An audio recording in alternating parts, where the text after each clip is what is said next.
Listo. En caso Entendido. de que necesitas la pantalla, tienes acceso también, Lustoli. Entonces, les propongo de que le damos la palabra y estamos muy atentos a lo que, Lustoli, tú nos cuentas en torno a lo que es la soberanía alimentaria. Adelante, Lustoli. Bueno, muchas gracias. Yo hice muy poquitas, unas cuantas, pocas diapositivas como para darme un poquito de orden. Pero bueno, yo hice también, bueno, lo pasé aparte como mirando un documento. Perdón, yo me ubico. Ay,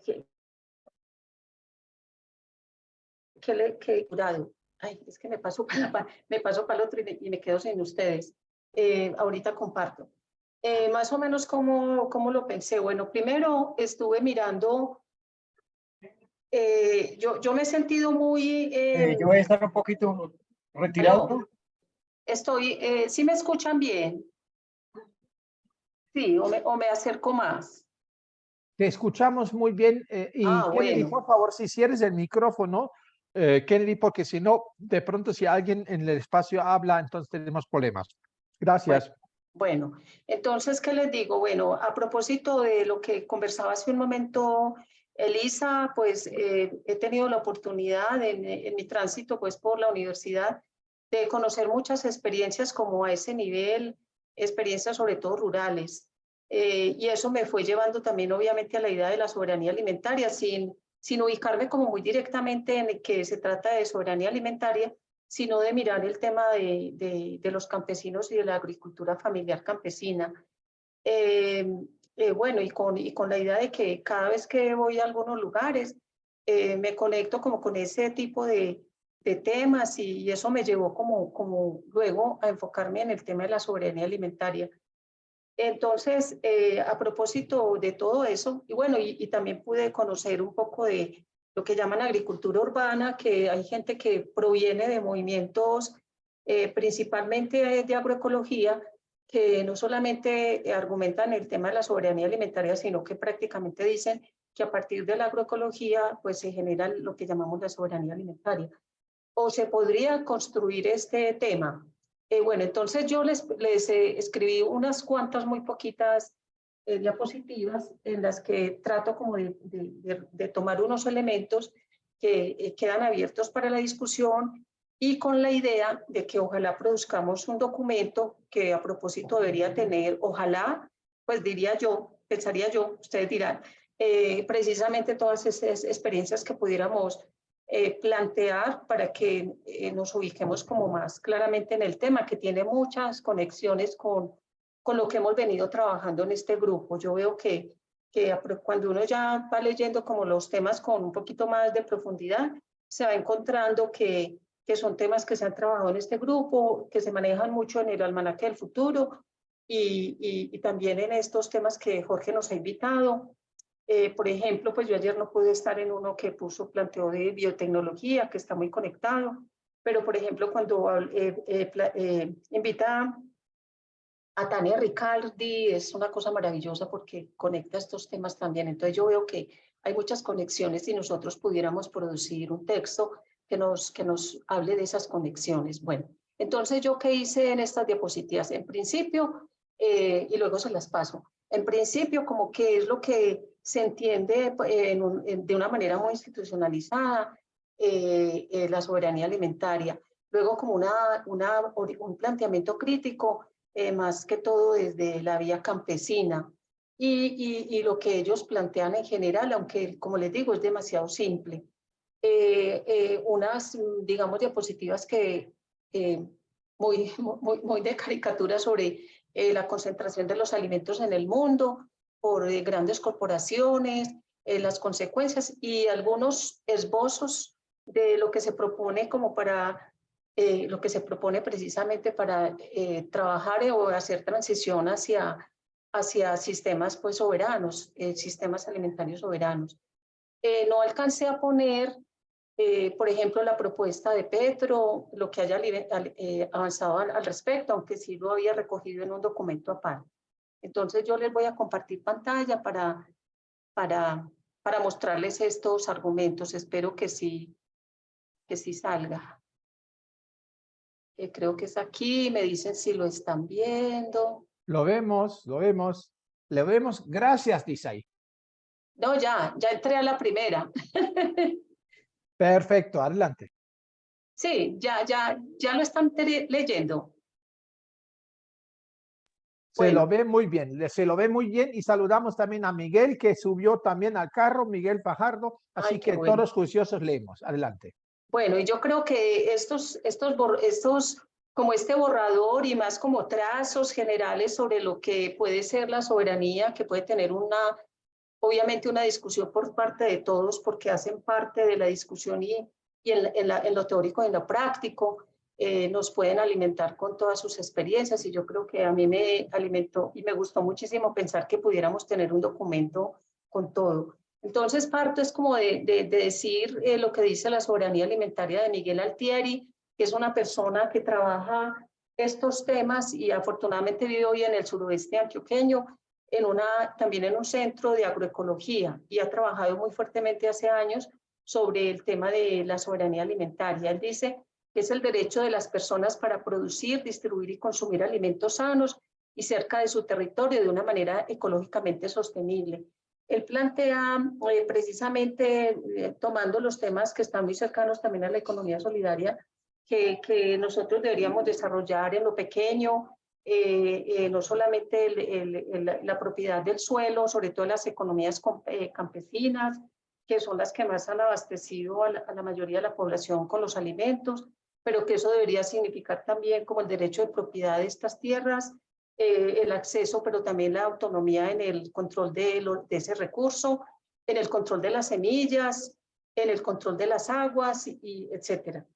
Pero sobre todo porque eso garantizaría precisamente que los pequeños, bueno, y todo lo que les rodea. Por ejemplo, si fuéramos a pensar por parte de los gobiernos en la posibilidad de que los jóvenes que conversábamos hace un momento con Jorge accedieran digamos, a vincularse con estas propuestas, tendría que haber una política también de gobierno que garantizara que los jóvenes que se quedaran en el campo, en la pequeña, dentro de lo que llamamos la pequeña producción agrícola o agropecuaria, tuvieran unos ingresos suficientes que les permitiera sostenerse y quedarse en la tierra, o sea, como acogiéndonos a la queja generalizada de los campesinos y de nosotros también, de que los jóvenes se van del campo en Colombia, no solamente por el tema del conflicto armado, sino que en general en el mundo por el problema de los ingresos alimentarios, sobre todo el mundo en desarrollo, porque el mundo desarrollado, pues sabemos que reciben subsidios, pero en el sentido general, en el medio rural, los pagos o los salarios o el reconocimiento por la labor agropecuaria es muy bajo ese reconocimiento y por tanto los ingresos que se generan para pagar a las personas que lo trabajan. Por eso debería plantearse como un derecho. Bueno, eso es en términos rasgos generales. Por el lado de la vía campesina, que ambas versiones son críticas. Está la alimentación, es un derecho humano básico. Este derecho únicamente se puede asegurar en un sistema donde la soberanía alimentaria está garantizada.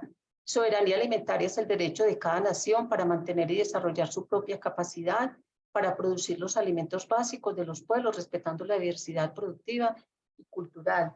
Esto se plantea desde esta vía precisamente como una respuesta crítica al problema de las corporaciones que concentran la producción alimentaria mundial, a la concentración de la tierra en los países, sobre todo en desarrollo, y a los problemas étnicos, digamos, de discriminación y de abandono de las prácticas agrícolas precisamente en la que nos dan enseñanza, aprendizaje las comunidades ancestrales.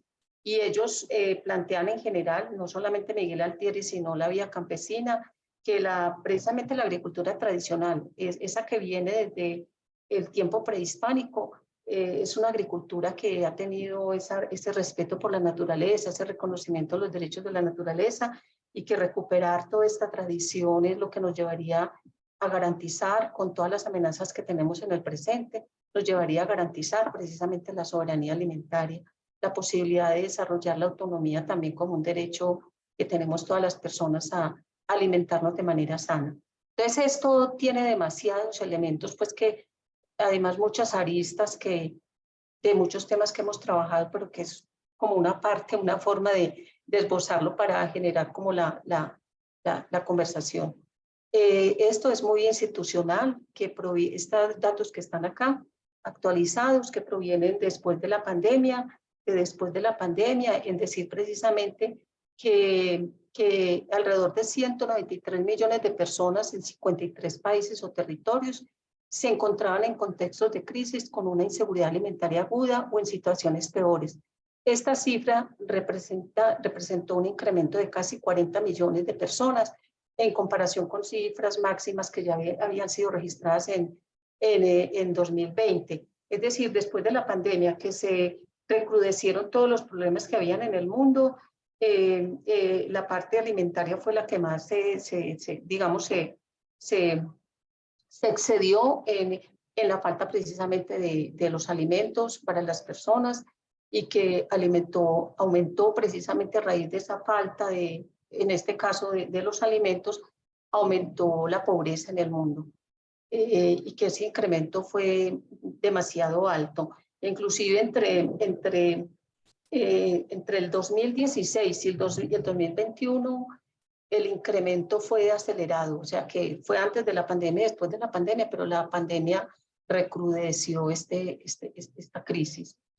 Ellos dicen, en esta versión institucional que les acabo de mencionar, que es de la FAO, ellos planteaban que con toda esta situación, según ellos, era un momento inédito. Según ellos, la crisis fue muchísimo mayor, en este caso, en relación con crisis anteriores, que ellos plantean, por ejemplo, ellos hablan del cambio climático, en la actualidad la crisis de Ucrania, y siguen hablando de manera institucionalizada, digo yo, oficial, como la invasión de Rusia a Ucrania, o sea, como un elemento de crisis o de conflicto mundial, y que las guerras aumentaban ese problema de la soberanía alimentaria. Y que por todos esos elementos, muchos más, pues que ahorita no les nombro, esta crisis es inédita.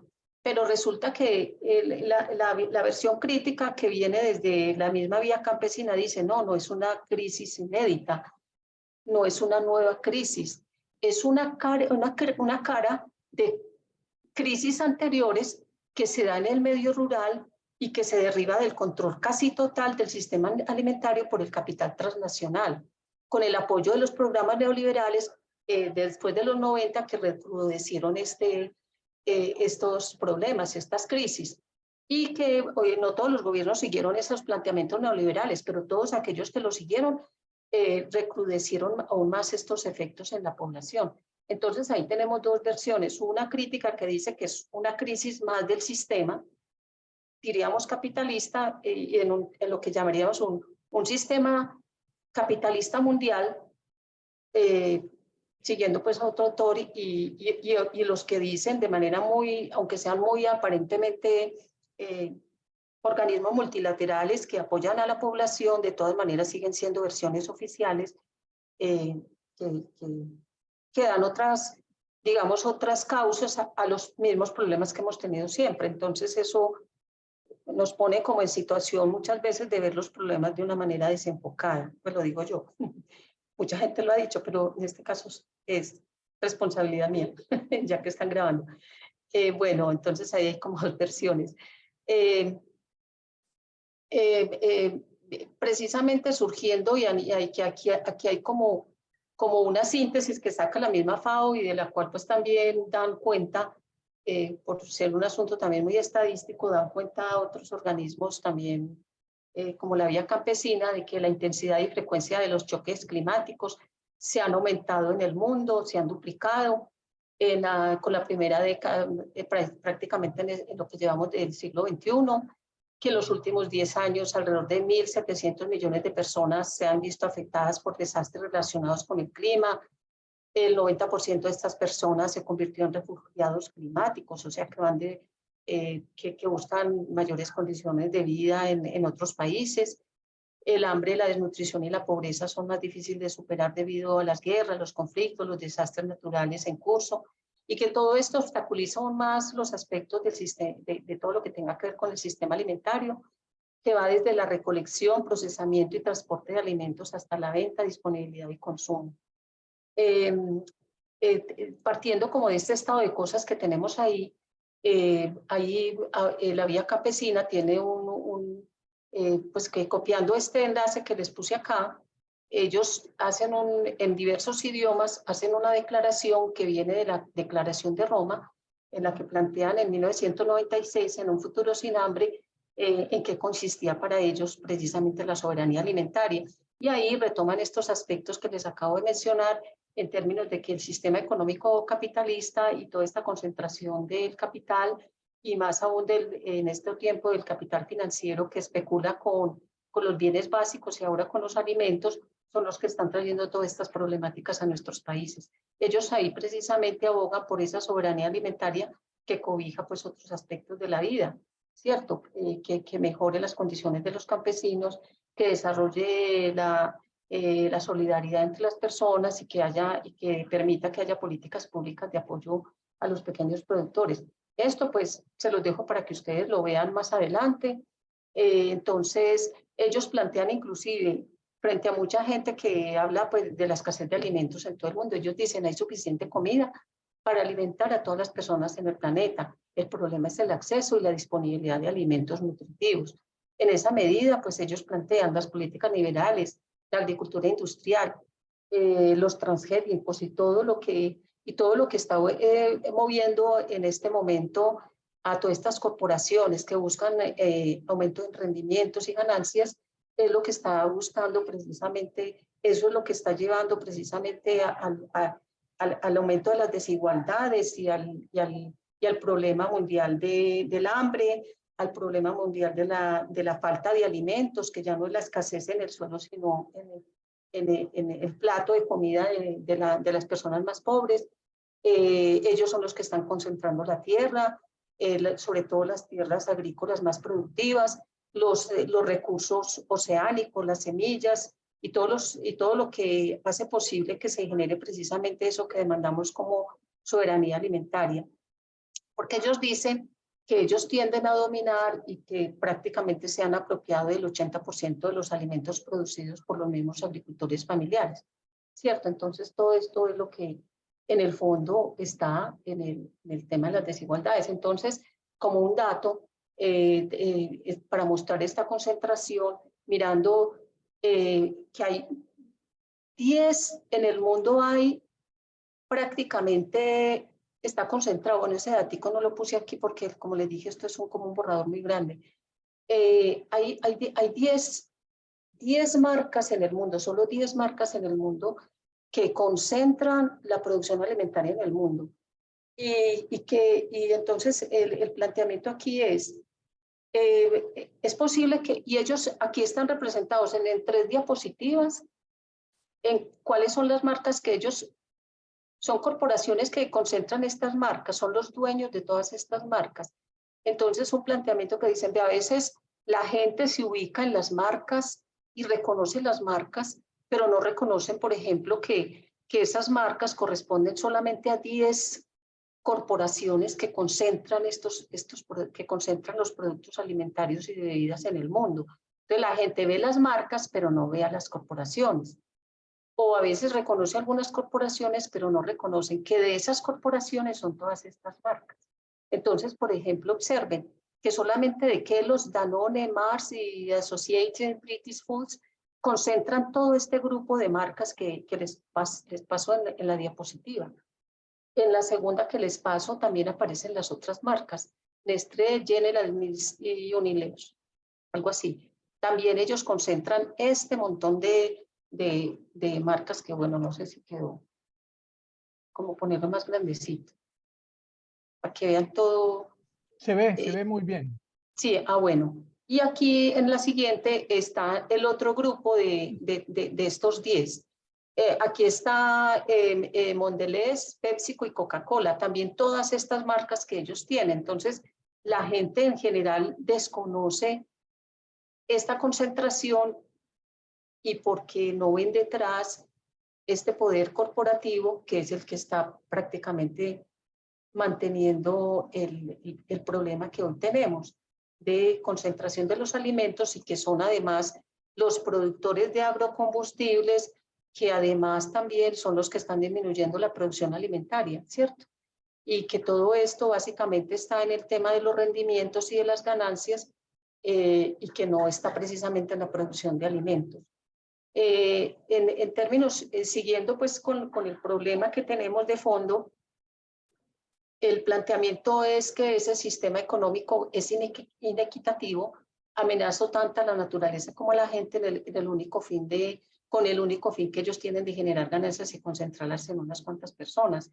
Por eso la amenaza es el resultado directo del modelo también agroindustrial, caracterizado inclusive, como uno lo ve hasta en los pequeños productores, del monocultivo, que está a gran escala, que pues no solamente está en la agroindustria, también están de muchos pequeños productores que son concentrados por ellos y que a los que les compran esos productos que uno cuando pasa con estos proyectos en los diversos municipios va encontrando que desde familias que tienen su huerta familiar, de aquellos pequeños productores o dentro de la economía campesina que sí dan un abastecimiento importante en policultivos, en manejo de productos orgánicos, en fertilizantes, digamos, producidos por ellos mismos en sus granjas, y otros que están en el monocultivo que le venden esos productos o están al mando de como unas especies de terceros a una gran corporación y ellos son los que manejan el tema del monocultivo, que básicamente está dedicado a la agroexportación, desde el modelo agroindustrial a la agroexportación. Y es donde también hay muchos problemas también podría decirse, de ingresos para los pequeños productores. Entonces, esto es lo que está de fondo. Entonces, mientras esto sucede por el lado de ese modelo agroindustrial, también está, mientras tanto, en los agrocombustibles que ejercen una mayor presión sobre los sistemas que ya han sido degradados y que debilita aún más la capacidad de estos sistemas para el suministro de los alimentos, la fibra y la energía a una población que está en crecimiento a nivel mundial. Entonces, llegando como a unas pistas que son más, pues yo lo recogí en otro documento, pero aquí les pasé unos elementos que están precisamente en que la soberanía alimentaria requiere el cuidado y uso sostenible de los recursos naturales, especialmente de la tierra, el agua y las semillas, que también se requiere posibilitar el acceso y el control de la tierra, el agua, las semillas y los recursos naturales por parte de los campesinos y los pequeños productores, que hay que desafiar, o sea, generar una organización a estilo Vía Campesina que tiene como sus colectivos en diversos países y otras organizaciones de campesinos que uno ha reconocido, por ejemplo, en el manejo de la defensa en la defensa de los ecosistemas, en oponerse, por ejemplo, a la minería extractiva, en todos estos movimientos que de alguna forma todos están desafían esas tendencias mundiales y que el llamado siempre va a ser a desafiar colectivamente todo ese problema que está relacionado precisamente con estas grandes corporaciones, pero que eso también significa por parte de los gobiernos posibilitar el acceso a los recursos para la producción alimentaria, el acceso a la tierra, a los créditos, al capital, a la tecnología apropiada, a la educación y servicios sociales y la oportunidad para desarrollar y utilizar las habilidades que tienen las personas que trabajan en el campo. Y claro, y que todos estos elementos y aún más que están asociados, inclusive si desarrolláramos esto que estoy hablando, vinculado completamente al tema de la agroecología, tiene que ver mucho con la organización social y con muchos elementos que están relacionados precisamente con que esas comunidades organizadas, junto con la voluntad política que se tenga con acuerdos y compromisos estatales, que den las garantías que se requieren precisamente para que todo esto que se requiere digamos, dentro de la economía campesina haga posible la soberanía alimentaria. Y una propuesta más que plantea el profesor, que les digo que tiene un trabajo fuerte en diversos colectivos con el tema de la soberanía alimentaria, que es Miguel Altieri, dice inclusive que garantizar la soberanía alimentaria puede pasar también dentro de la propuesta de la agroecología, de los movimientos agroecológicos, por garantizar no solo soberanía alimentaria, sino también soberanía energética y soberanía tecnológica. Y la resiliencia que podría haber y conexiones entre estas soberanías para que sea posible precisamente que un gran movimiento social, por decir a nivel mundial, vaya generando focos en diferentes partes del mundo, locales, que ayuden a garantizar este acceso a los alimentos, a la tierra, a las semillas y al agua.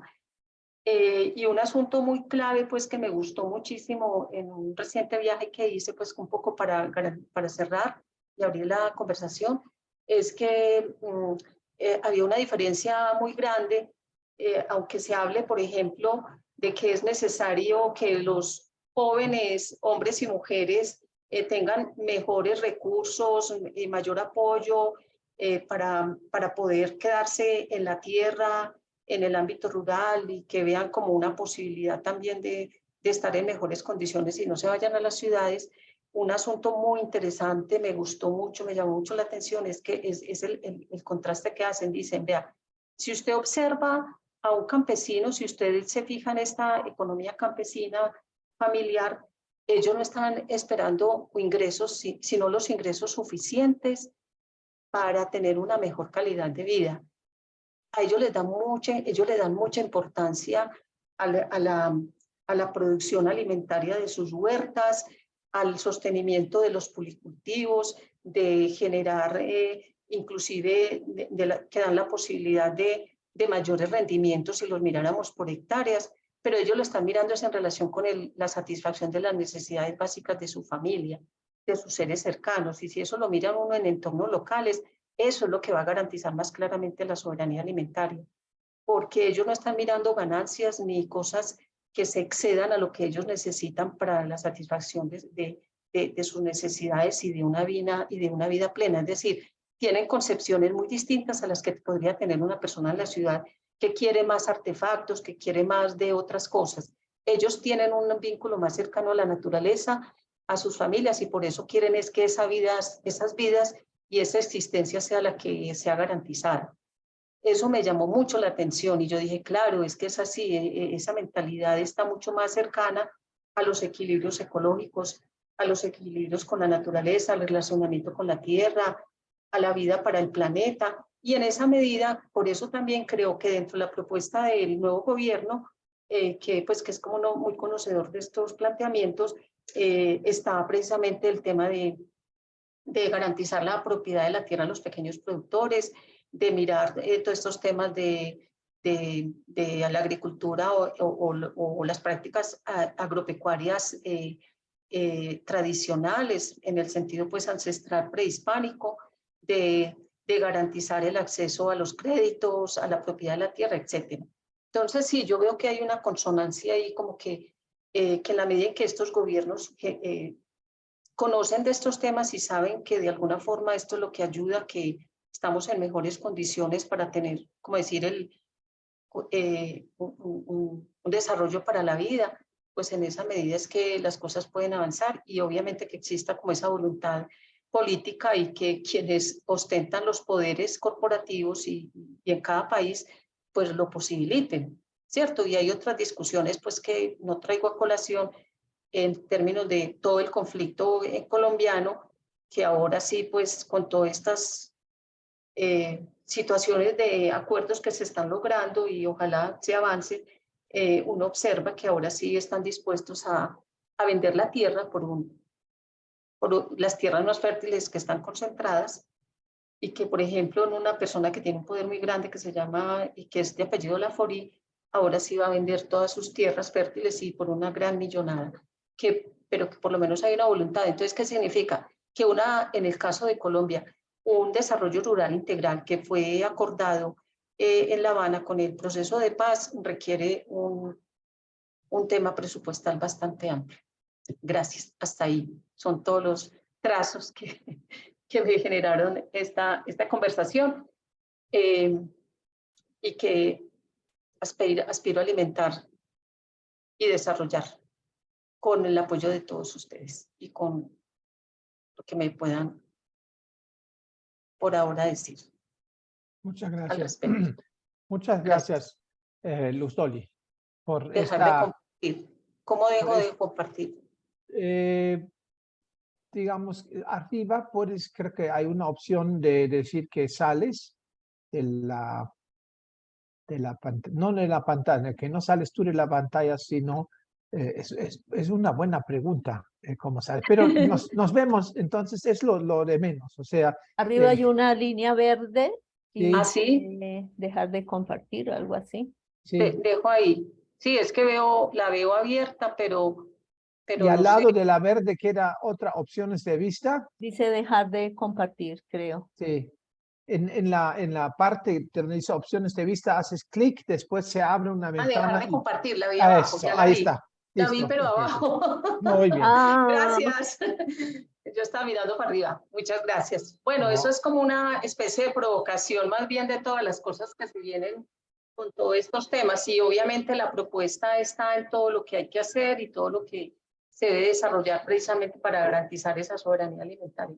Es oponerse también y pelearse todos esos problemas de las grandes que nos traen las grandes corporaciones y todo lo que está unido pues al sistema económico. Adelante entonces el debate, comentarios, preguntas. Que...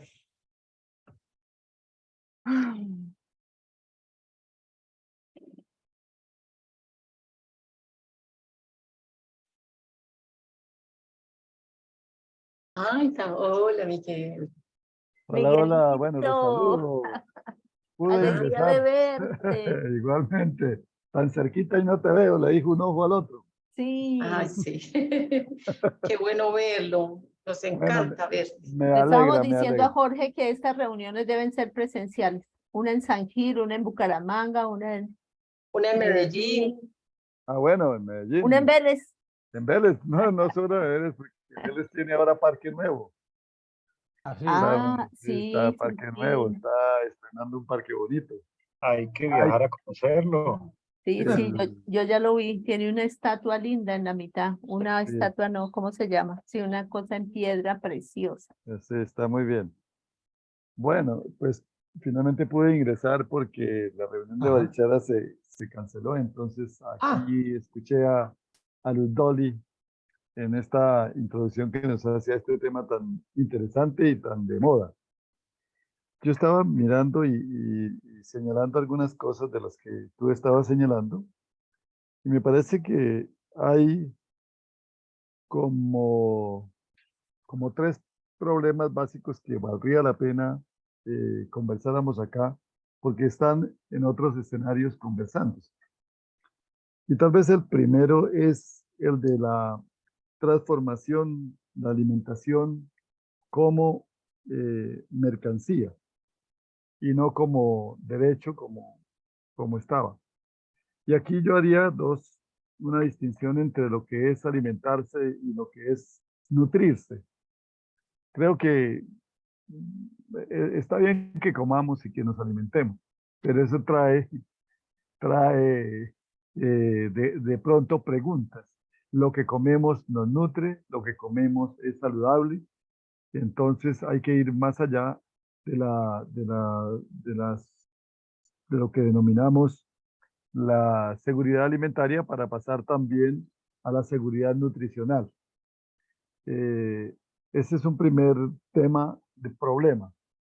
El segundo problema es digamos que la dominación de la cultura alimentaria. O sea, hay una cultura alimentaria que se ha impuesto a lo largo de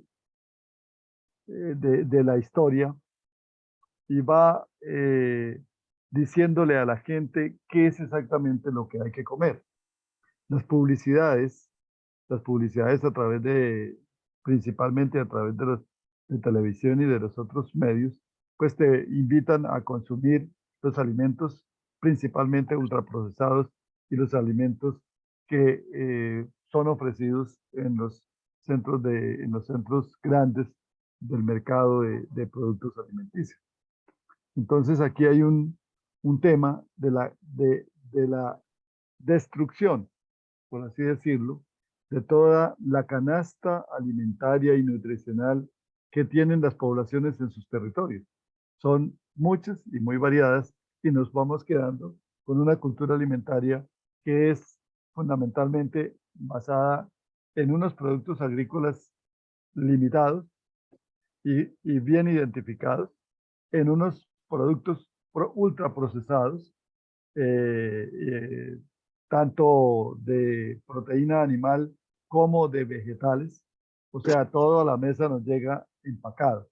Y esta cultura que teníamos antes, muy posiblemente en nuestras veredas, de preparar el alimento, de hacerlo, de prepararnos nosotros los alimentos con productos frescos, pues se transformó. Y eso es un grave problema. Y lo tercero es que hay, como lo señala Ludoli, una concentración enorme de la producción de alimentos y de todo tipo de alimentos. Cuando uno se acerca a la producción, por ejemplo, o mira o observa en Santander la producción de pollo y la comercialización de pollo, está en pocas empresas. Igual sucede con la carne de cerdo, igual sucede con la carne, por ejemplo, la facenda, en la cual hay inversión de santanderianos y antioqueños en los llanos orientales, ahí cerca de Puerto Gaitán, Puerto López, perdón. Entre Puerto López y Puerto Gaitán. Entre Puerto López y Puerto Gaitán, pues eso es simplemente un escándalo. Una empresa que tiene cerca de 70.000 hectáreas para hacer la producción de carne de cerdo y otros productos cárnicos. Entonces me parece a mí que todo eso va haciendo que se concentre. Y allá, independientemente de cómo se gestione, pero me parece que la experiencia de la cooperativa de productores de leche allá en Antioquia, pues es una Holanda. producción de pequeños agricultores, igual que lo es Colega, e igual que lo es otras empresas que acumulan, pero esta concentración parte de una producción en pequeño. Y por último, esto tiene unas consecuencias dramáticas, digo yo, sobre nuestra vida. Y es dramático el hecho, el dato de 293 millones de personas que están en riesgo de desnutrición, pues es grave. O hay un estudio de un periodista norteamericano sobre la cultura de alimentación del pueblo norteamericano. Y ha podido constatar que hay una relación directa entre las enfermedades y el estilo de alimentación que tiene la gente. Con un agravante, que las compañías, o mejor dicho, las corporaciones que están luchando contra el cáncer, que están luchando contra la diabetes, que están luchando contra otras enfermedades, están financiadas y auspiciadas justamente por estas compañías de las 3 diapositivas que nos puso ahí en la pantalla Ludoli. O sea, aquí hay una contradicción enorme. Y toda esta contradicción enorme, pues sucede por ese criterio de convertir la alimentación en mercancía y no en derecho. Por lo que respecta, digamos, al mundo, pues hay mucha gente con hambre, principalmente en las ciudades. Hay mucha gente mal alimentada, mal nutrida, teniendo, o sea, como nos estamos ahogando teniendo la nutrición al lado, teniendo posibilidades de nutrirnos mejor, se están acabando esa por una carencia o por una insuficiente educación en términos de qué es lo que es necesario comer y cómo comer. Por ahí yo dejaría ahí. Me parece, gracias, Dolly, por abrirnos el apetito. Gracias, Miguel, por el apetito. Sí. No, Elizabeth está ahí como mirando. Yo quiero escuchar ¿A quién? yo quiero escuchar a Kennedy primero. A Kennedy. Bueno, Kennedy tiene apagado la cámara. No sé si está como craneando o si de pronto. Ahí está, ahí está. Kennedy, Se qué te cambió de parece? escenario, ¿dónde está? No, está, desde que se conectó, está ahí. Yo ¿Sí? curioseando, que está en la finca. Ah, es que yo lo vi como en una casona grande con escalas. ¿No? Sí, aquí tenemos una reunión, por eso dice el equipo que equipo de Vélez. Estamos en una reunión del equipo de Vélez con el equipo de El Común y el equipo de San Isidro, que tenemos la alianza entre los tres grupos para hacer un trabajo de incidencia en los tres municipios, San Gil, Tuta y Vélez. Ajá. Y con respecto a esto de la soberanía alimentaria, lo que dijo Dolly y lo que acaba de decir Miguel Arturo,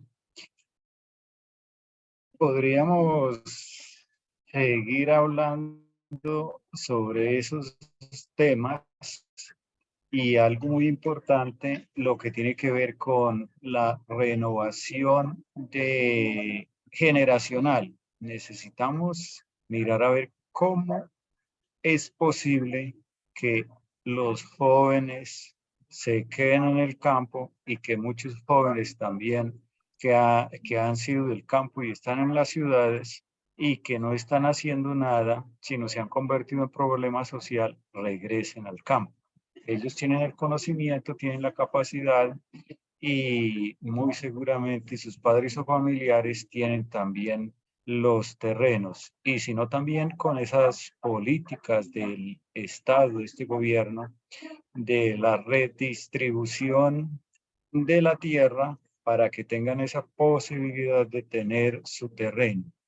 E importante es que el campo se vuelva atractivo, pero para que el campo se vuelva atractivo debe haber lo que se llama también el comercio justo. Comercio justo que el productor no le cueste tanto producir y que no haya la intermediación, que es la que se queda con la ganancia. Los negociantes se quedan en un día o 2 días, se quedan con toda la ganancia, mientras que el productor tiene que sacrificar el año o hasta más de un año, porque en lo que tiene que ver, por ejemplo, con los cultivos de tardío rendimiento, el cacao, el café, los frutales, etcétera, esos son de tardío rendimiento, tienen que esperar 3, 4 años para empezar a producir, y en cambio el intermediario compró hoy y mañana o pasado mañana ya está vendiendo el producto,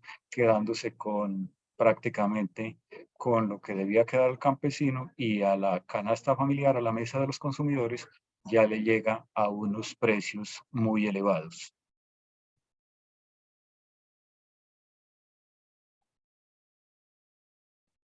Muchas gracias. Bueno, no Sí, sé, Elizabeth. se me cruzan como muchas, Ujú. comercio justo. Yo creo que un componente de esta soberanía tiene que ver también con el consumo responsable. Nosotros ya habíamos hablado también como en este espacio la necesidad de cómo habíamos pensado cómo contribuir a eso, porque motivamos a que los campesinos produzcan, pero también cómo eso paralelo tendría que ir con una campaña de consumo responsable que haga contrapeso a todo lo que planteó Dolly y a toda esta propuesta de comida de, de alimentos procesados, ¿no? O sea, entonces yo cómo garantizar la soberanía alimentaria, la soberanía y la autonomía alimentaria. Cómo garantizar que los campesinos pueden, como dice Kennedy, mantenerse en el territorio, ¿cierto? Mantenerse produciendo, pero también cómo garantizamos unas condiciones de comercio, de comercialización justa, y eso cómo ayuda un proceso de consumo responsable. Nosotros que tenemos una línea en esto de la economía campesina y nos pensamos y hacemos una propuesta, como lo llamamos integral de economía campesina, para poder ver como todas, no quedarse en unas solas que los campesinos produzcan, sino poder mover como todos los circuitos. Y yo creo que nosotros con todo esto que estamos diciendo y con el momento político tan importante que hay, porque este es un tema central en el plan de desarrollo, el tema de los campesinos, el tema de las semillas, el tema de hambre cero. Yo creo que tendríamos que hacer un gran esfuerzo por sumar los acumulados, los saberes, y imaginar, y construir como posibilidades integrales para, sí, como construir propuestas más integrales que pudieran contribuir a esto de la soberanía y la autonomía alimentaria. Porque estarían como las condiciones, el momento político, y yo no sé si las organizaciones y las mismas organizaciones campesinas tenemos propuestas, más allá de lo poquito que hace cada uno, si uno pudiera decir, vea, este es un modelo para realmente tratar de contribuir a este tema de garantizar la soberanía alimentaria. Nosotros estuvimos en el Cesar hace ya varios años y el 92% de lo que esa región se comía lo llevaban de Ocaña y norte de Santander y algunas cosas de Santander. Yo no sé Santander hoy cómo está, pero los territorios van perdiendo esa capacidad. Entonces, no sé, por eso me deja como pensando, nosotros ahora decíamos también tenemos que incorporarle, porque Miguel decía, ya no hablar solamente de la soberanía alimentaria, sino también, por ejemplo, de la soberanía energética. Estos días estábamos formulando una propuesta y nosotros dijimos, ve, ya podemos abrir un hueco abrir un hueco no, pero en esa estrategia como integral, dijimos, le falta la soberanía energética.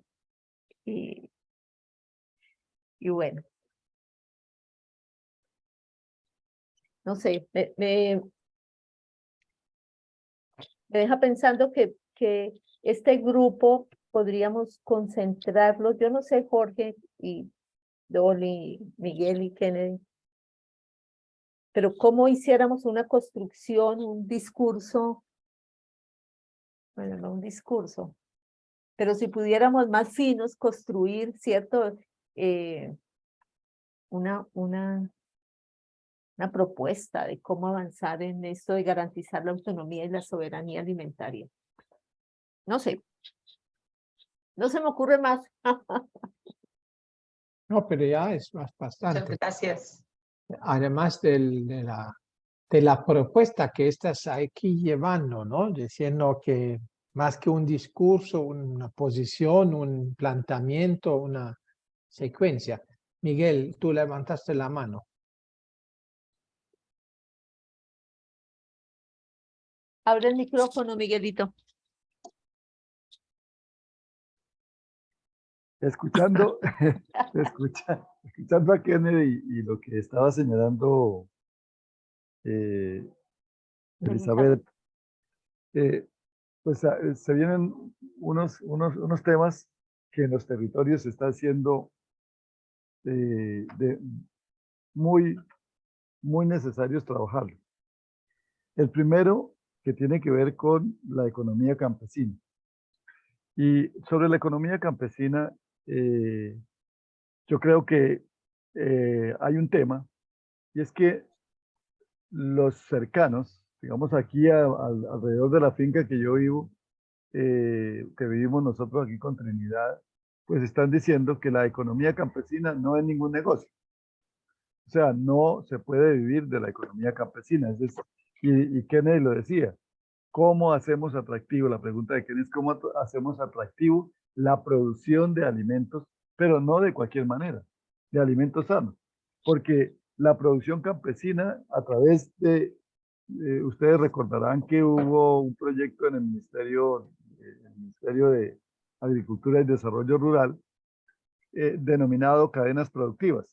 Y las cadenas productivas estaban destinadas a entregar, primero, digamos, una articulación del sistema para lograr, con la idea de hacer una producción eficiente para un mercado competitivo. Esa era más o menos la estrategia.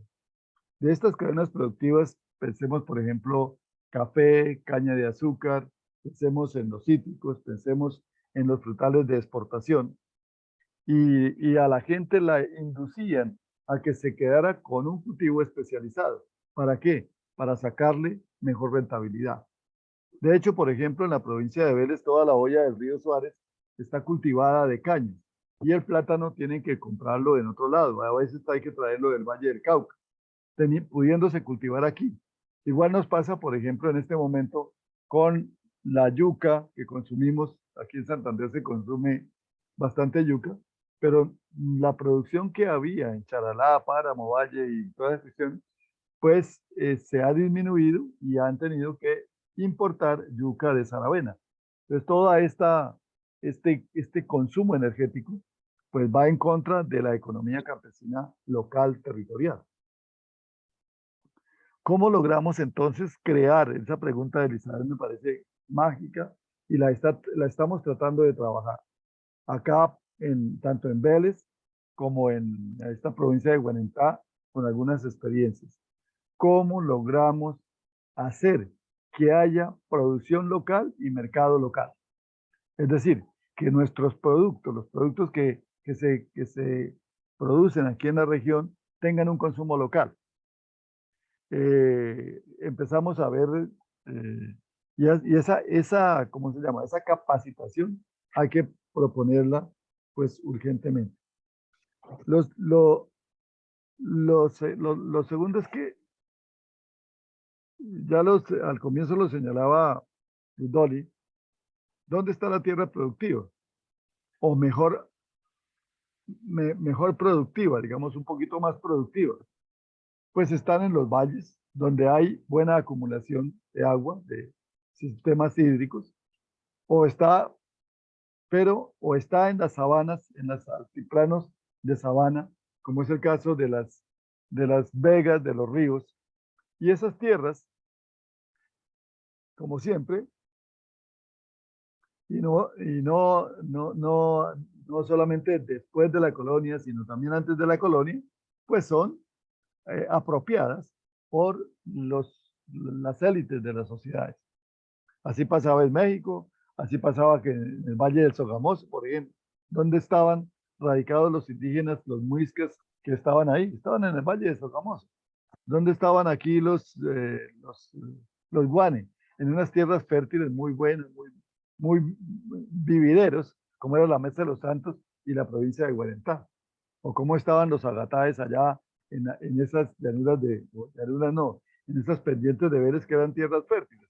Entonces ahí la gente está buscando, y aquí detrás de esto hay un problema de suelo. Las tierras erosionadas son las que están produciendo alimentos.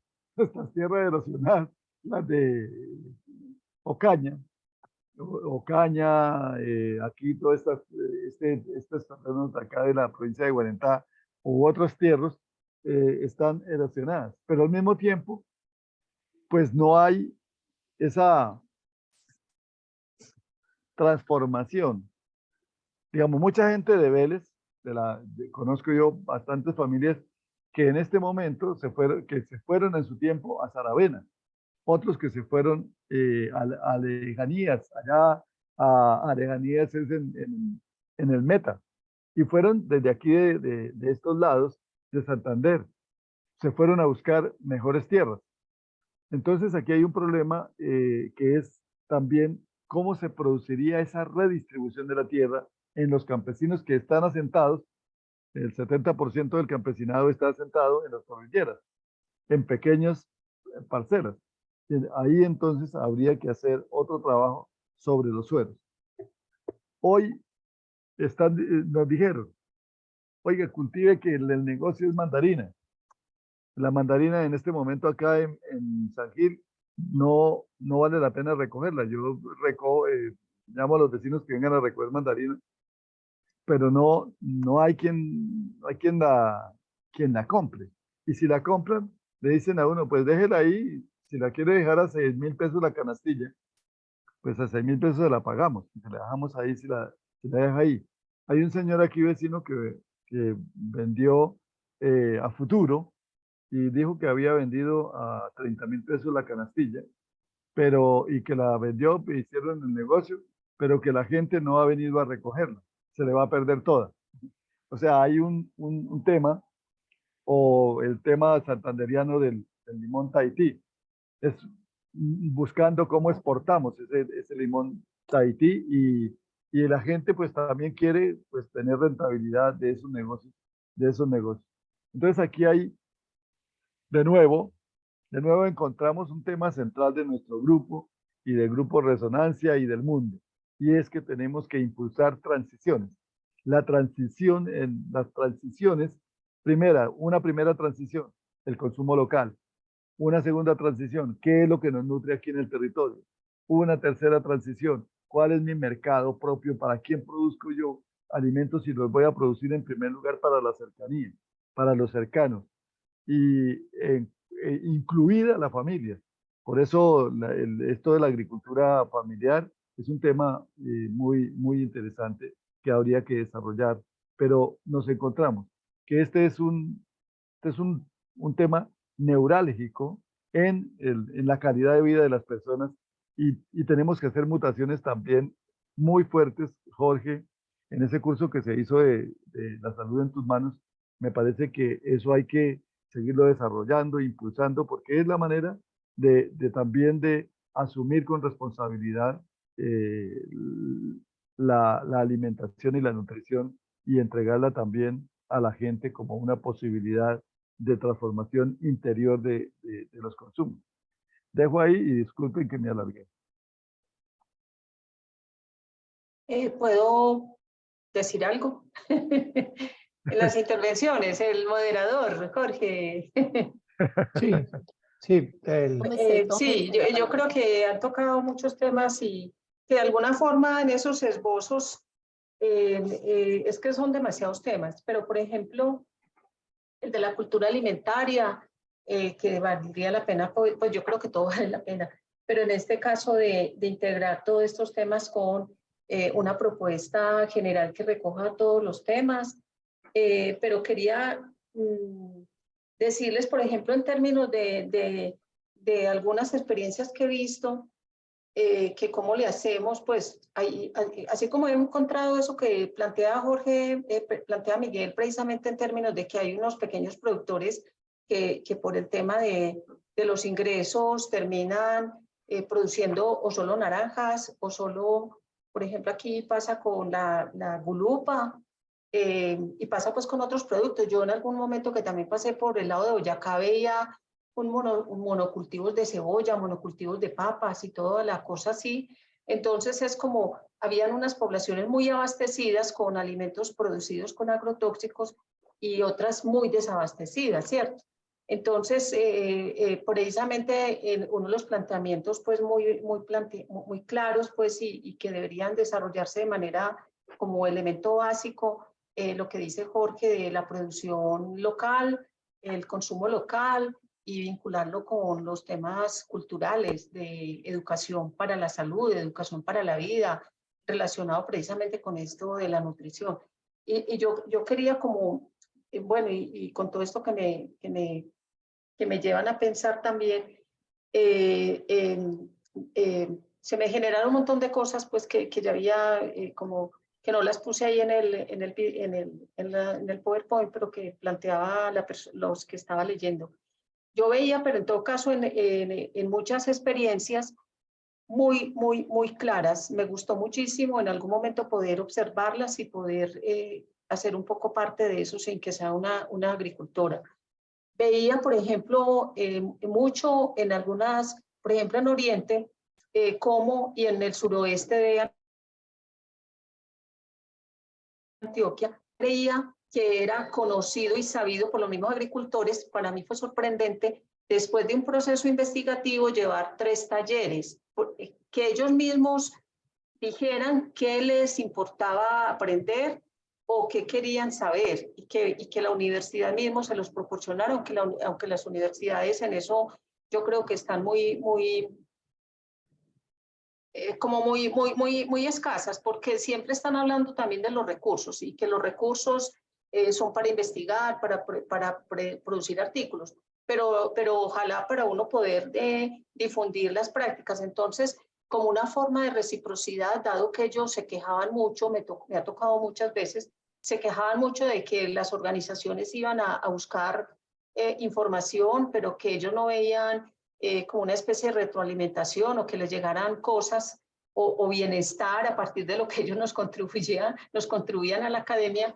Entonces se me ocurrió que una bonita forma sí, de ser recíprocos, pero también de que la universidad no estuviera como escatimando recursos, aunque fueran escasos, como dicen ellos, de poder hacer alguna cosa, lo que me ideé, pero con ayuda pues obviamente de los mismos campesinos dentro de esta propuesta de agricultura familiar, era mirar las prácticas de ellos y a partir de alguno que conociera mucho una práctica orgánica, por ejemplo, cómo sembrar X cosa, cómo hacer el goteo, cómo disminuir la agrotoxicidad, los tóxicos en el suelo a partir de buenas prácticas agrícolas. Hicimos unos talleres, o sea, los talleres no los hacían gente de la academia, los hacían los mismos campesinos. Y a esos campesinos los llevábamos a otro territorio que fuera cercano, pues y que no nos significara mucho dinero. Entonces los llevábamos por grupos de personas a que conocieran una X práctica desarrollada por otro campesino en sus fincas o en sus asociaciones. Y para mí fue muy sorprendente, muy bellamente sorprendente, pues me encantó saber que a los campesinos les gustaba eso. O sea, yo creía que todos lo sabían. Cuando veían que el otro estaba haciendo una mezcla orgánica muy buena, que había dado un resultado y que tenía unos productos, o inclusive que tenía recetas de cómo mezclar los productos en la siembra para que pudiera, digamos, hacer una contención biológica de las plagas, y todo eso les gustaba. Y dijo, ve, yo no me sabía esta fórmula, ve, yo le he hecho un poquito más de esto, de aquello. Y resulta que eso fue lo que más ayudó a que se les quedara en la memoria que efectivamente nosotros habíamos estado ahí. Y me encontré que esa era eso daba un buen resultado. Ver cómo cada práctica que desarrollan estas organizaciones obviamente como asociaciones de campesinos y agricultores que difundían estas prácticas o agricultores que se proponían desarrollar estas prácticas en las asociaciones, las llevábamos a otras asociaciones y las copiaban y les encantaba y no necesariamente se las sabían. Y con eso iban ellos también trabajando como una especie de transición a lo agroecológico, en el sentido ya más integral, como dice Elizabeth, que no solamente significa la producción orgánica, sino también que en torno a todo esto se tiene que generar movimiento, se tiene que generar autonomía, se tiene que generar conciencia política de cómo la economía puede resultar algo muy bien desarrollado por los mismos campesinos Y yo me enfatizo en lo que les dije hace un rato, que cuando ellos ven que sus necesidades básicas están satisfechas, ellos están más claros en esa conciencia y que eso es lo que quieren, ¿cierto? Más de hecho eso y no la producción de ganancia, porque los que están vendiendo o quieren o los meten en el tema del monocultivo para obtener algún rendimiento, ustedes ya saben, como todos lo sabemos, que al agricultor no le pagan lo suficiente, aún en esa situación. Los intermediarios son los que se llevan todo el dinero. Entonces, ¿qué significa? Que aún en el monocultivo, aunque obtengan algunos ingresos que para ellos les permite conseguir lo básico, pues también hay evidencias de que grandes hectáreas de tierra dedicadas al monocultivo, en contraste con hectáreas de tierra con monocultivos, en la que los campesinos definen cuáles son según las prácticas ancestrales, cuáles son los cultivos que favorecen su producción alimentaria, su contención de plagas, el cuidado de la tierra.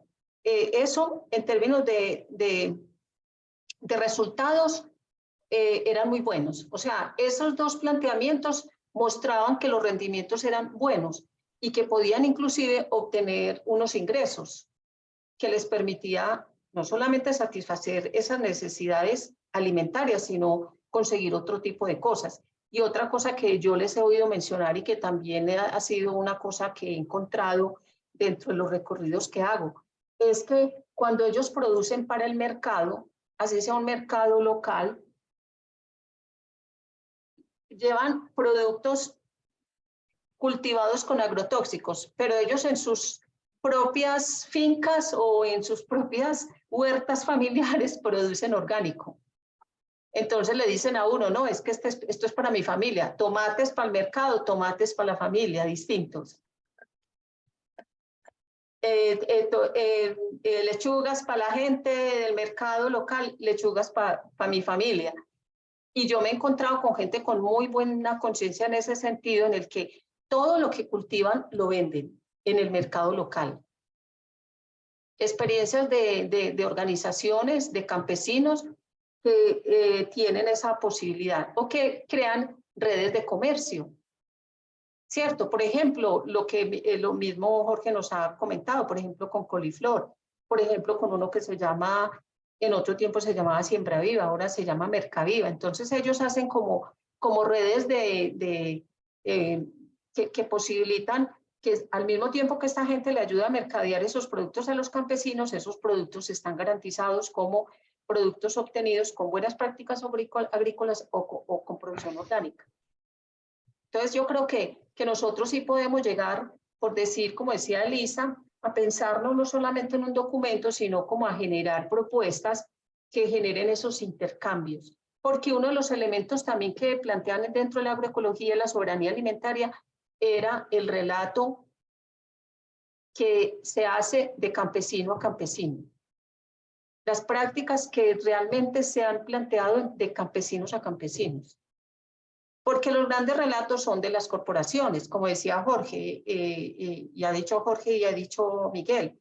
Si los relatos del consumo, de esa mala cultura o cultura alimentaria provienen de las corporaciones, pues hay otros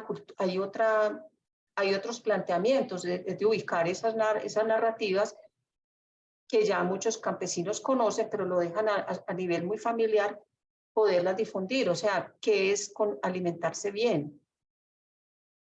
Alimentarse bien, como acabo de decir en el reconocimiento de lo que Jorge ha planteado pues en el programa que yo no he podido ver, de la salud en tus manos. O sea, como buscar esas conexiones las tenemos, cómo generar esas aristas en un documento en el que también expongamos esas prácticas, esas experiencias y la posibilidad de ir a verlas, de conocerlas y de que haya gente que las pueda ver así de cuerpo presente y reconocer y practicarlas, ¿cierto? O sea, eso ha dado resultado que uno diría que, no, son grandes resultados, pero es que de a poquitos es que hemos ido aprendiendo y a hacer otro tipo de cosas, ¿cierto? A vivir otras formas de vida, otro tipo pero que podemos hacerlo. Bueno, y un poco para cerrar, a propósito de lo que dijeron hace rato de encontrarnos más con toda la escasez que hay, pues sí lo podemos ayudar, por ejemplo, que vamos a hacer uno en Medellín, por ejemplo, que uno hospede, que uno sea el que le ponga la habitación a una o dos personas, que uno le preste la casa, por ejemplo, yo tengo un espacio en un medio rural, listo, tenga las llaves, vaya para allá, 2 o 3, eso sí, a tales horas debe estar aquí haciendo X cosas, X trabajo. ¿Cierto? O sea, uno en sus medios modestos puede dar albergue a algunas cuantas personas o a 2 o 3, pues es que eso lo podemos hacer. Hospedar, no como el hospedaje sino como la hospitalidad que uno le da a los amigos y a las amigas, de visitar, de venir, véngase para acá, aquí comemos de lo que hay. Aquí hacemos entre todos la comida. Claro, Eso lo podemos hacer claro y que llegar lo a podemos facilitar hacer. las cosas. Gracias, Dolly. A ver, yo creo, estoy convencido que una buena parte de lograr la soberanía alimentaria depende de las ciudades. Del consumo. De eso estoy convencido, porque yo creo mucho se ha trabajado con el precio. Porque el por qué hay tantas familias, pequeñas productoras, ¿no?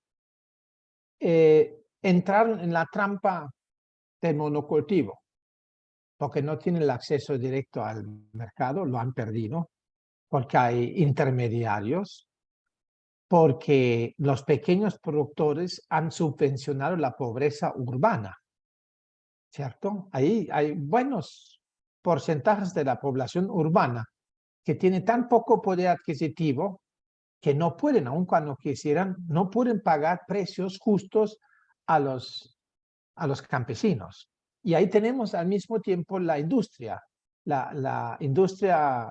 mal llamada alimenticia, con esos productos hiperprocesadas, nada ético, cancerígeno, todo lo que ya sabemos, pero producen a un precio que es imposible de competir. Eso se evidencia en países, entre comillas, como en el caso de Alemania. Eso es imposible de realmente querer lograr competir con las industrias que producen, entre comillas, pollos. Eso es imposible, ¿sí? Acabé de leer hoy de que en la China hay una idea de construir un rascacielos de 26 pisos donde van a cultivar al mismo tiempo, creo que 1.2 millones de chanchos. ¿Sí? Sí, provecho diría yo allá.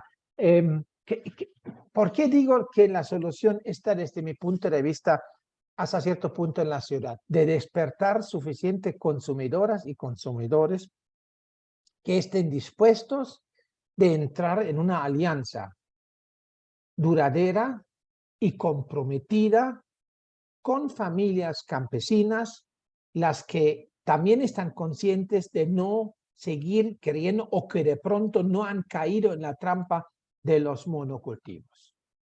Yo creo que eso sería la primera forma y a eso estamos como relativamente cerca y queda hasta nuestro alcance, ¿cierto? Yo creo que para llegar a otra liga ya se tendría que pensar en políticas públicas, ¿sí?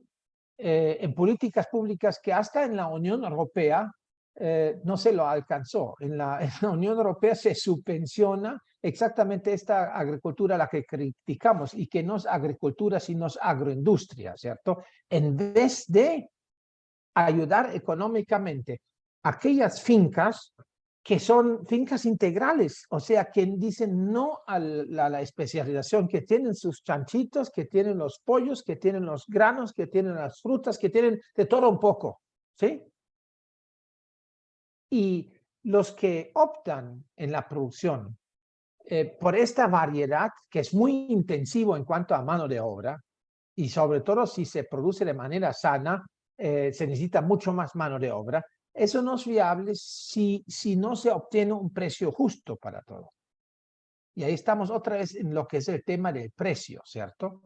Creo también hay que repensar, eso es otra tarea muy difícil, de considerar gastar más porcentaje de los ingresos para lo que es la alimentación.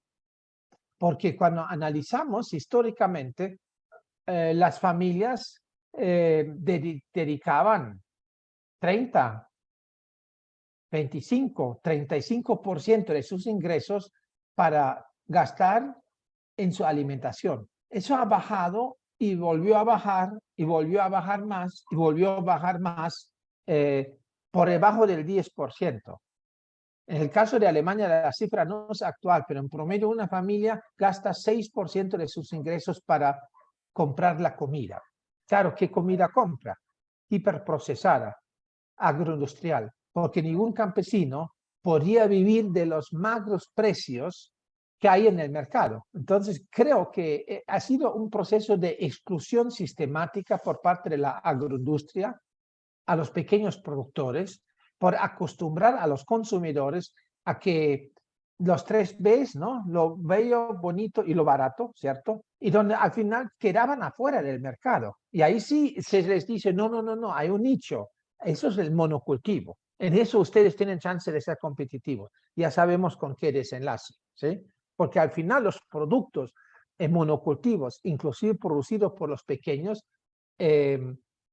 tampoco dejan de ser sanos. O sea, mejor dicho, dejan de ser sanos porque al final, para ser competitivo en lo monocultivo, también están obligados de trabajar con el paquete, con los agroquímicos, etcétera, etcétera. ¿Cómo salimos de eso?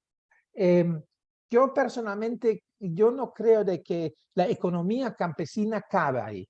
Es una economía consciente, responsable, solidaria, y territorial. ¿Territorial en qué sentido? Nosotros tenemos, yo creo que haríamos muy bien de superar un poco esta segregación territorial entre el campo y la ciudad. Lo que necesitamos es pensar el territorio en zonas rurales donde se produce y zonas urbanas donde sí se puede producir la agricultura urbana, pero sobre todo se consume.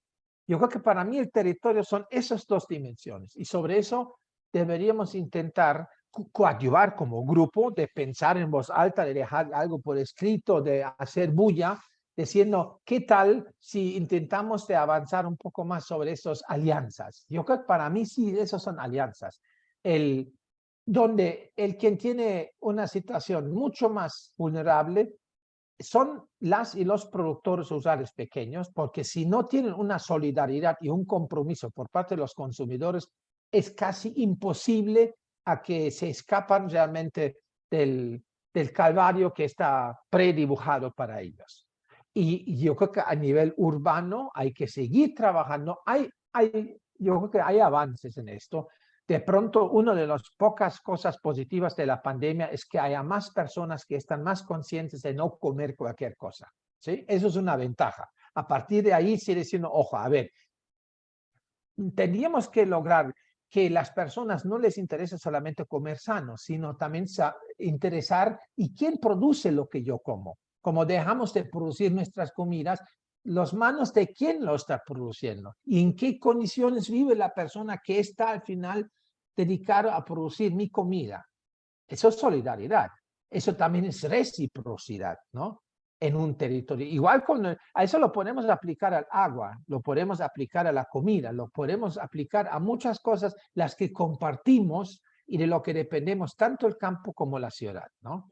Entonces, yo estoy dando vueltas a lo que tú mencionaste, Elizabeth. Uno es, esta reunión del día de hoy a mí me hace ver de nuevo que es válido de tener esos espacios, ¿sí? De realmente dedicarse a escuchar, a cranear, a crecer un poco. De pronto inclusive sentir motivación porque ustedes piensan parecidos, pareciendo, ¿y qué podríamos hacer? Y como no de pensar, no sé cuál sería el formato más interesante de hacer infografías posiblemente, o un documento largo, el riesgo es que después no lo... O que podíamos en algún momento organizar inclusive, qué sé yo, una mesa de debate, invitamos a algunas personas, pero intentando de llegar a un poco más de público. Pero yo creo que haríamos muy bien de sobre todo trabajar un poco lo que son esos rompeesquemas mentales, diría yo, ¿no? Porque a lo mejor muchas veces tomamos algo por dado, pero cuando lo miramos más a fondo nos damos cuenta de que posiblemente no es como pensábamos todo el tiempo.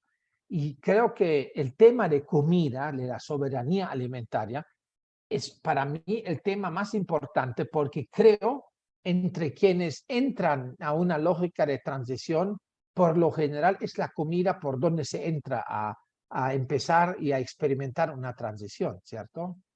Y porque todos comemos, todos, ¿sí? Y cuando tenemos plata, diría yo 3 veces al día, de todos modos, comer es un acto político.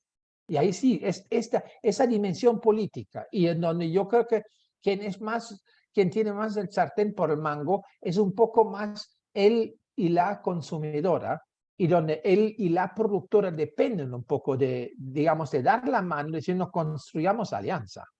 ¿Sí? Bueno, ahí sí, eso se me ocurre a mí, no sé.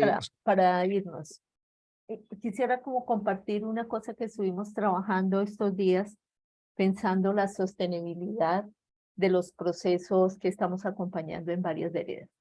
Y es el proceso de economía campesina. Para nosotros el modelo de economía campesina es que en un territorio esas familias puedan producir una huerta que es distinta a la normal, que tiene una producción diversificada, escalonada y no me acuerdo qué más, que ha disminuido la dependencia externa porque es una huerta que produce el abono que va a consumir y además tiene capacidad, tiene custodios de semillas que logran conservar las semillas. Eso elimina la dependencia externa y eso ayuda a sostener la huerta. Pero bueno, nosotros decíamos qué es lo que ayuda a que se sostenga ese proceso integral que hacemos en una vereda.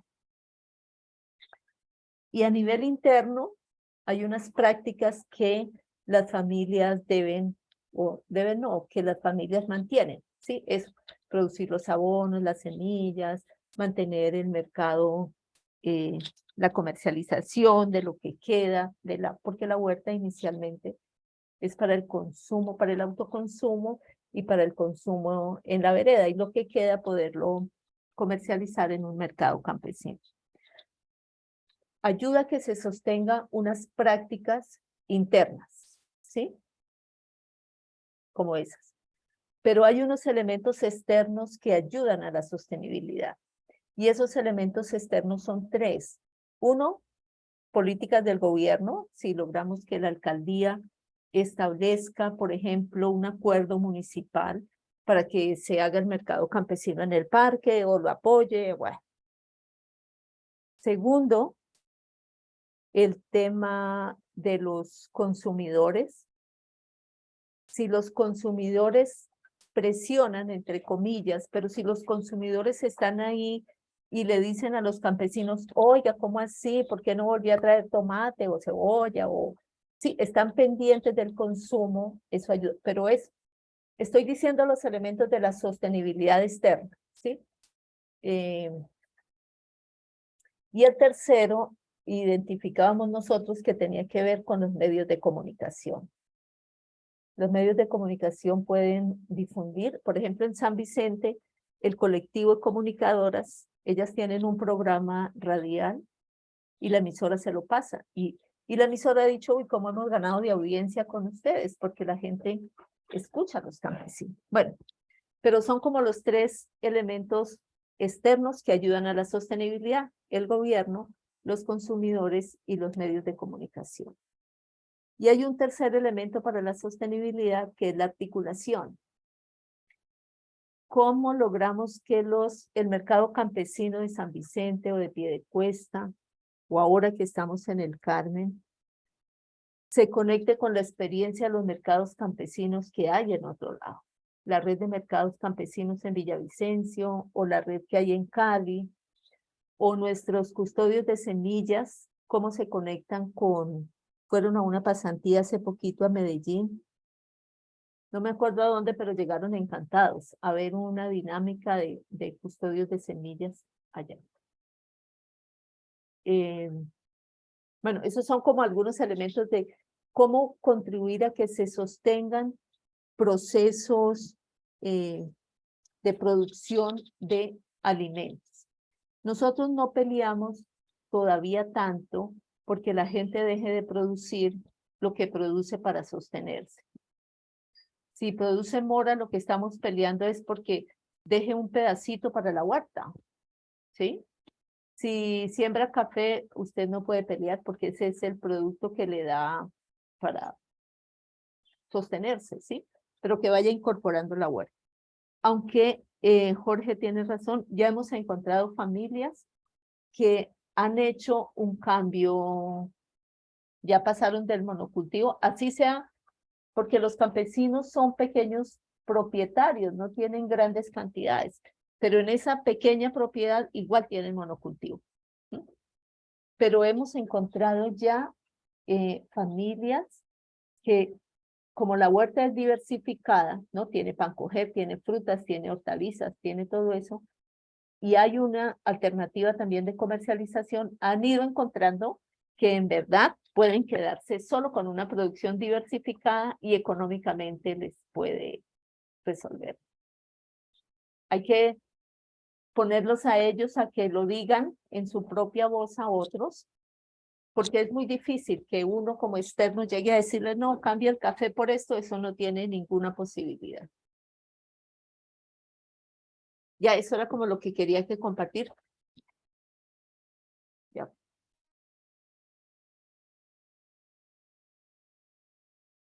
Elizabeth, muchas gracias.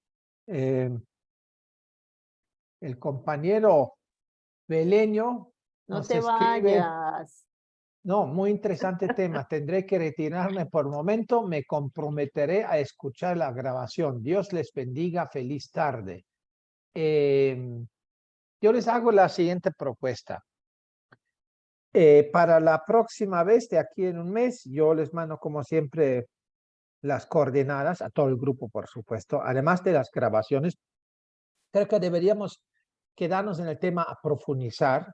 Sí, Y creo que, y eso lo escribo también en la convocatoria, de que pensemos un poco en propuestas que nos permitiría dejar huellas en este tema desde el grupo. Y vamos a ver cuál puede ser esta huella como tal. A mí ya les he mencionado que me llama mucho la atención lo que es el tema de rompeesquemas, ¿no? Rompeesquemas un poco diciendo, se pensaba siempre, pero verá de que de pronto ha sido distinto.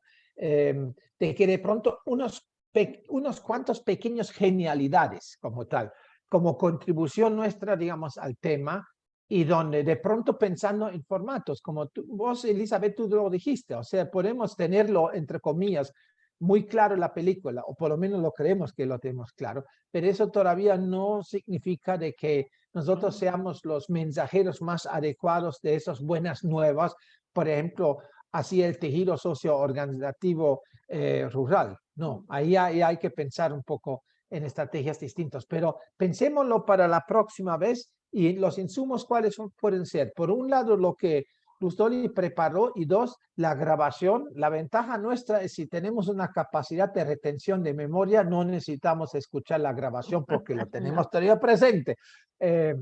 Pues las y los demás pues tendrían que hacerse el trabajo de escuchar por lo menos puntualmente la grabación para que la próxima vez, el 23 de jueves 23 de marzo, a la misma hora de 4 a 6, lo habíamos dicho, ¿no? Que probemos por momento esta ventana de tiempo, que continuemos un poco en el tema, pero sobre todo lo que son un poco propuestas para decirnos en qué aterrizamos. Cuando, repito de nuevo, para mí constituye un valor ese tipo de debate, de reflexión.